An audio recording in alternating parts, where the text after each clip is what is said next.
How to log out of your Clash Royale account. First, you're going to open your Clash Royale application.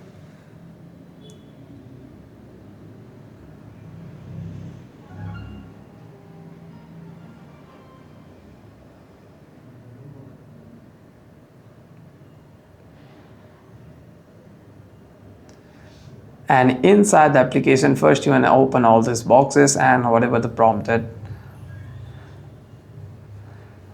And inside the application, you want to tap on these three bars at the top right of your screen. And here you'll be able to see an option called Supercell ID. Simply tap on Supercell ID. And here, if you are logged in into your account, you'll be able to see an logout option here as well. However, there is another quicker way to log out of your account. Simply go back from here, tap and hold on to the Clash Royale application and simply tap on App Info. Here you want to tap on Storage and Cache and you want to clear your storage from here.